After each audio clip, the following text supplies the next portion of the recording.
Hey guys, welcome back to the channel. Welcome back to another week of the EV Weekly Wrap. Now, being January, you'd usually think that people are easing into the year, but clearly things have just skyrocketed. We've got so much to cover off tonight. So, as you guys can see on the right hand side, that's all the brands that we're going to cover off today. So, let's jump straight into it. So, first things first, we're going to talk about some recalls. So, Smart #1 and #3 have been recalled. There's 112 of them from the year range 2024. Now, just for context, the Smart #1 has a code of HX11 and number 3 or #3 is HC11. So you can see that all the variants are all covered off over here. Now, between each of the variants, the Smart #1 and the Smart #3, there are 3 variants in each of the models. So they are pretty much all of them here. So from the 112, the defects are essentially saying the rear double seat belt buckles may have already been incorrectly anchored.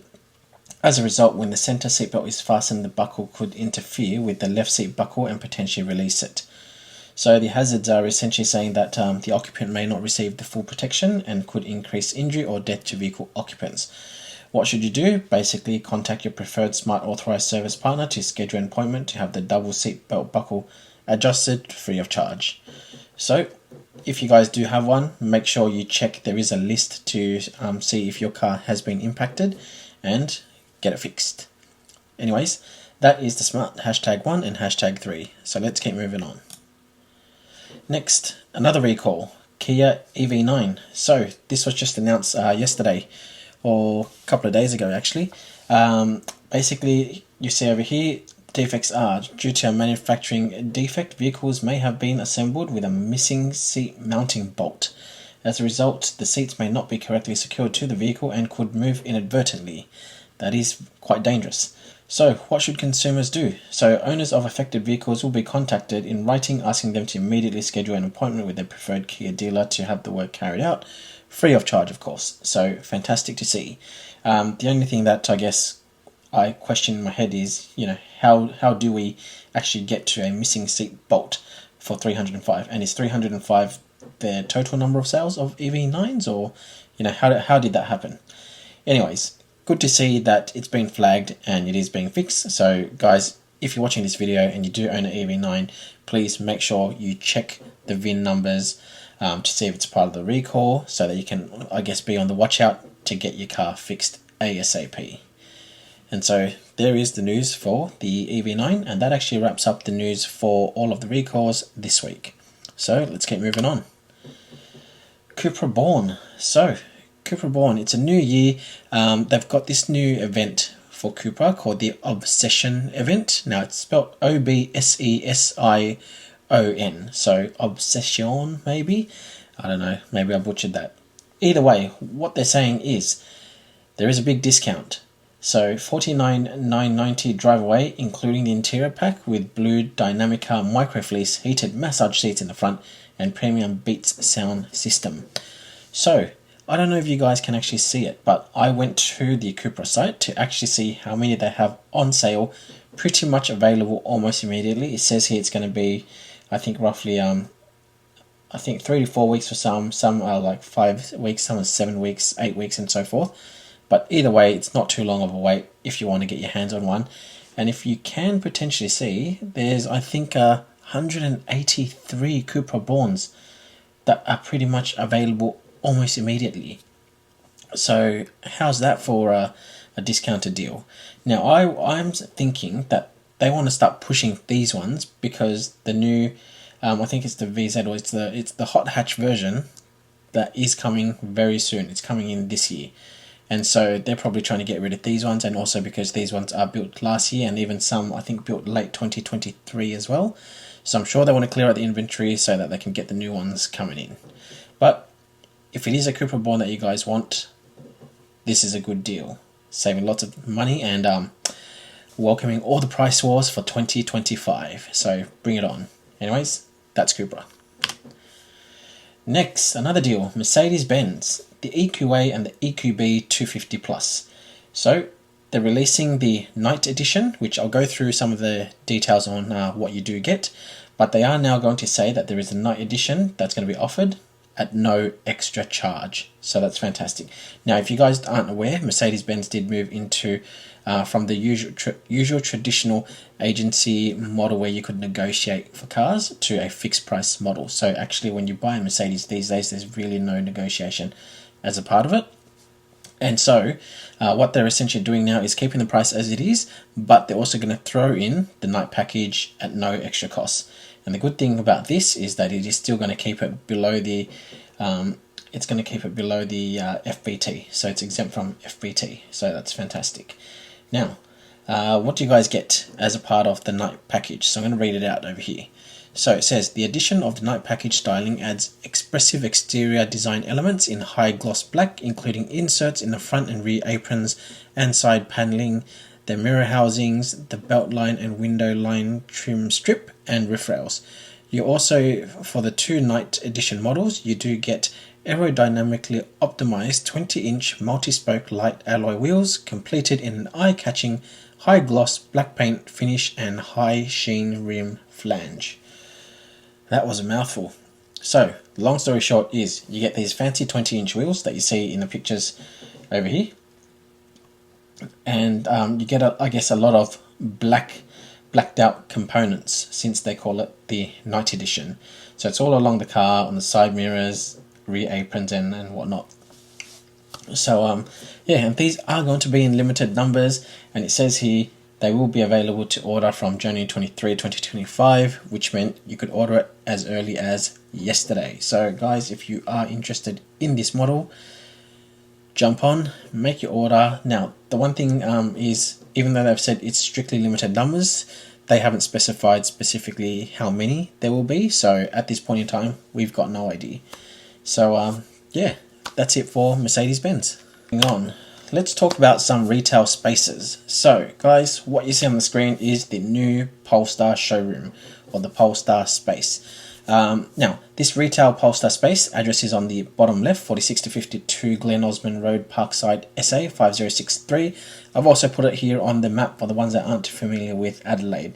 I thought it was pretty useful. So basically, you've got the main Adelaide CBD over here, and it's just to the bottom right, just outside, I guess, the main CBD area, if that's what you call it. In my eyes, I guess, look at this map, I haven't been to Adelaide. I'm calling this centre bit here the main CBD, and this is just outside the CBD. I could be wrong, so feel free to correct me. But the fantastic thing is, this is the first new retail site for Adelaide. So Adelaide, guys, here you go. The brand is coming pretty much to you guys now. So I did share, remember, late last year in 2024, that Polestar cars were kicking off the new year with an expansion of a lot of their retail spaces. So Polestar is having a big focus in the market this year. And so this is the first one here, and there'll be more coming soon across Australia, and I'll make sure I keep you guys posted when we hear more. But there you go, that's exactly where it is. And if you guys, I guess, are familiar with the area, this Polestar location is, I think, owned or managed by the Solitaire dealer brand. And so they actually used to have the Maserati dealership there. It was next to a Volvo one. So I'm not too sure if the Volvo one is still there, but where Polestar is now, that used to be a Maserati dealership.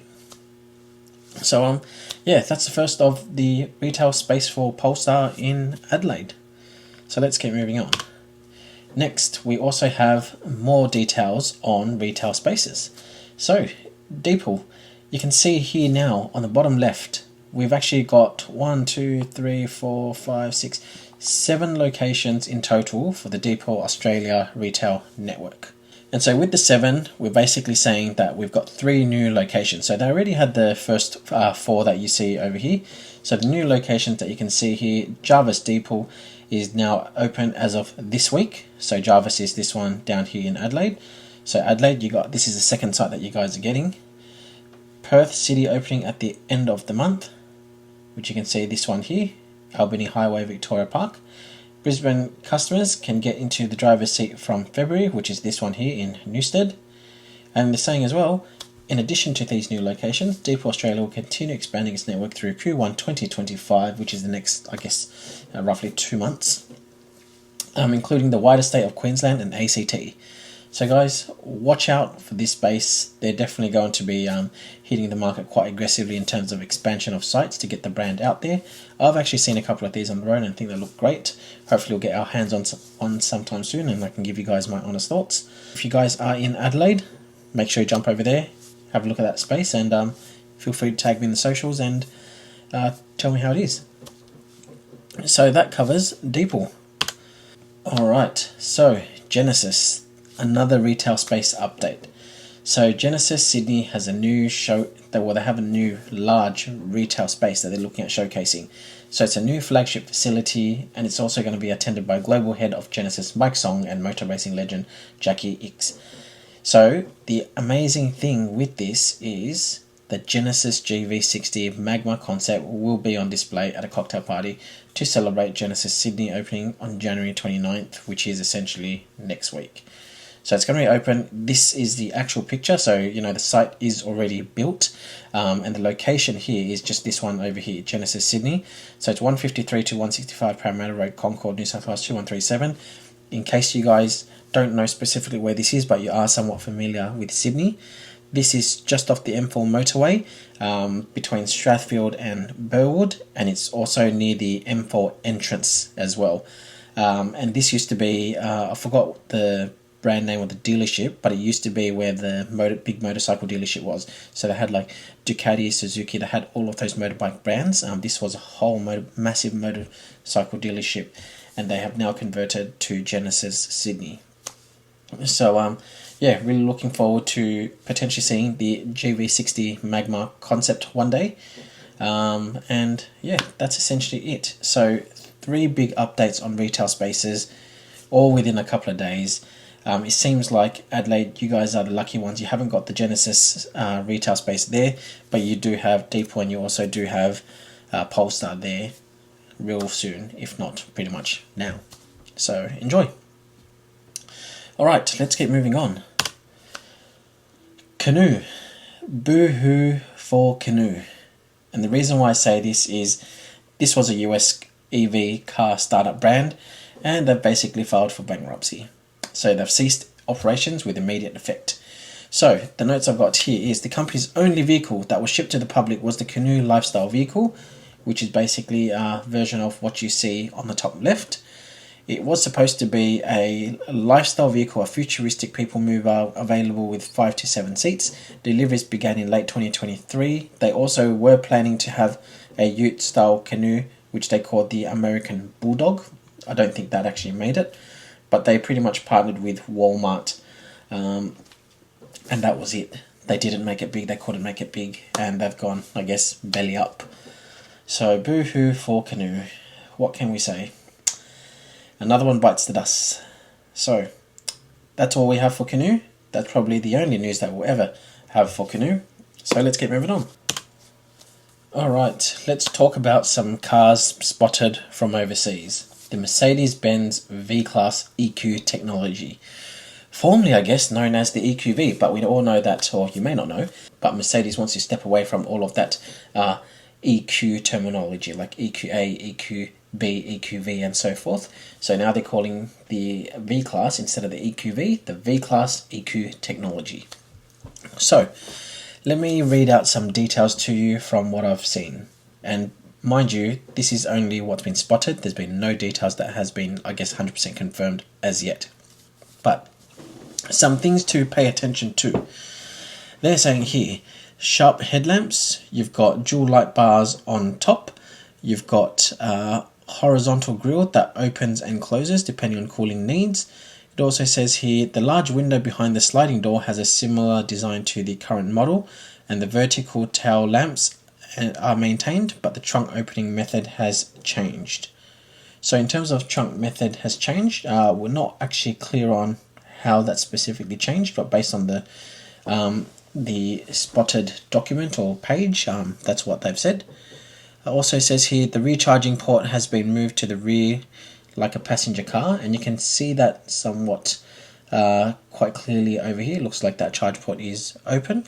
It says the interior space is not expected to decrease even though the electric motor and battery are installed on the floor, and the target range on a single charge is said to be at least 500 kilometers.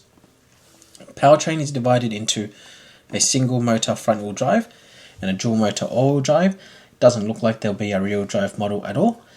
It is scheduled to be released in the first half of 2026, and it said that it supports level 2 autonomous driving, and around 2030 apparently level 3 autonomous driving capable of up to 130 kilometers per hour will be added. So that's very bold claims, but either way there is no information that's been confirmed. This is the first of it being spotted in the wild, and I'll keep you guys posted when we hear more. Let's keep moving on. So next, the Hyundai IONIQ 6 and Kona. This is a slide I had last week, and the main thing I wanted to talk about, which I'll show you in a moment, was around the IONIQ 6. So you saw that they were offering up to $20,000 off the cost for a IONIQ 6 in Epic trim. Mind you, this is if you finance with them, and it's, I guess, a contribution, but either way it's still about roughly $20,000 off. We didn't know why they were specifically doing this. Maybe it was just a part of the price wars and whatnot, but what we have in the news this week is the Hyundai IONIQ 6 facelift that's been spotted. So no information that has been confirmed, only speculation. Other details that have been a part of the speculation is IONIQ 6 facelift is rumoured to be released in May.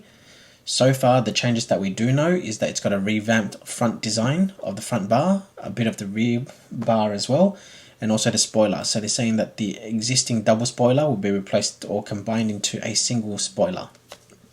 This will apparently be applied to all models, from the regular model to the N line, and this will be the first one apparently that we also get the N model, as in the IONIQ 6N. So can't wait for that. They are also saying that because the IONIQ 5 had the battery bump upgrade to 84 kilowatt hours, they're saying this is probably going to follow in the same footsteps to also get the 84 kilowatt hour battery. And they're also going to say, because it's got a better aerodynamic design, a single charge is expected to increase to roughly, WLTP claims, 700 kilometers. So that's a pretty big figure. So yeah, what do you guys think about the car? Mixed minds. Some people love the car, some people hate the car, they think it's the ugliest thing in the world. I'm still on the fence. And yeah, that's all the information we have on the IONIQ 6. Now, when it comes out, hopefully it looks better than the current one.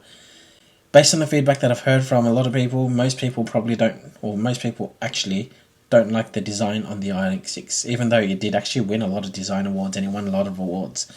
A lot of people actually that I've spoken to actually don't like the IONIQ 6 shape. So hopefully this one does better. But either way, that's all the news we've got on the IONIQ 6. So let's keep moving on. Okay, smart hashtag 5. So you know we've got the smart hashtag 1, smart hashtag 3. Both are a part of Recall that I've covered off earlier today. Smart hashtag 5, and the reason why I have this on the news is there was one that was actually spotted recently, but it seems like the brand has kind of done a backflip. They did say that the smart brand is coming back as full EV only. They have now been spotted in the wild, as you can see here, with an engine in there. So they ended up confirming to autocar.co.uk that there is actually going to be a hybrid one coming, and yeah, that's pretty much all the details we have. Oh, also actually, I do have a comment here. Smart's European operations spokesperson told Autocar, "We see individual mobility powered by combustion engines, and in particular with hybrid drives, as a transitional technology towards purely electric driving. It is important to respond to the increasingly diverse demands and desires of the customers.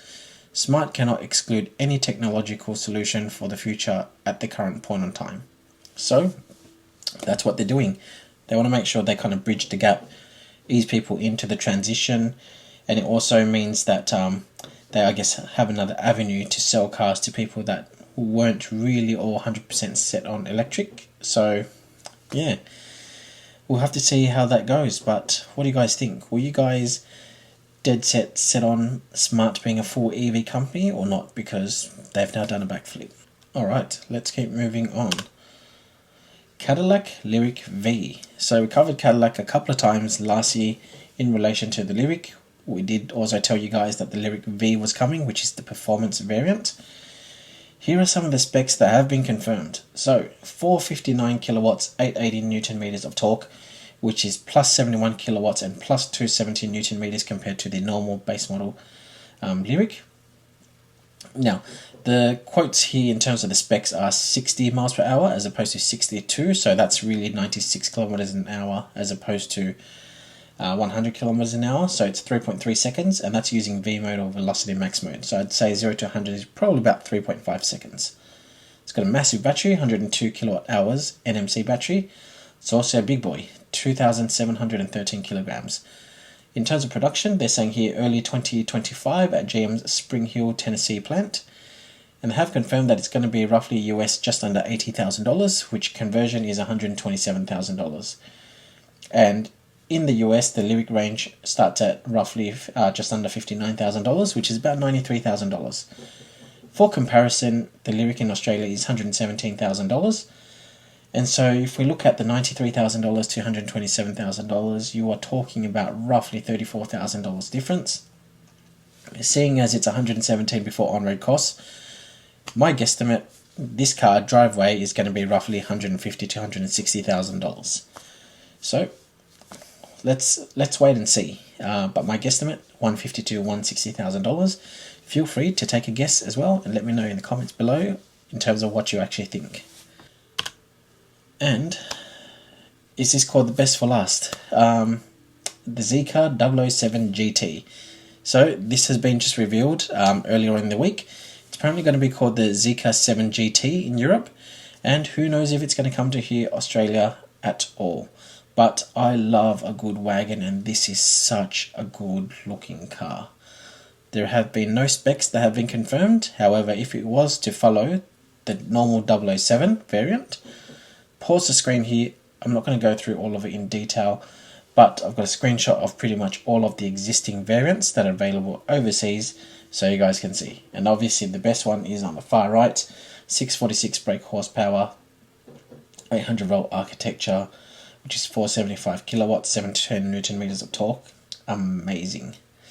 And all of that packaged in such a great looking wagon. I'm speechless. I'd love to see this car here in Australia. So ZEEKR, if you guys are watching, please bring this over. Alright, and that essentially takes us to the end of the weekly wrap. So if you guys have stayed for the entire thing, as always, thank you so much for your support. Make sure you give the video a like, subscribe for more content, and I won't actually see you too soon. Well, I do have a couple of videos that I'm going to upload. But if you have watched till this entire thing, I guess a quick update from me. I'll be taking some time off. Just for personal reasons, I will most likely be off all of February. So I'll probably have my next episode in early March. If not slightly maybe before that. So yeah, I'll just be taking some time off. And yeah, hopefully I will see you guys, well not hopefully, I definitely will be seeing you guys in March. So just going to take the month of February off for some personal things. And yeah, if you have any questions, drop them in the comment box below. I'll still have a couple of videos coming out, but in terms of the weekly wrap, we're going to hold off for February. We'll be back in March. So hope you guys are well, take care, enjoy your weekend, and we will see you for the weekly wrap in March.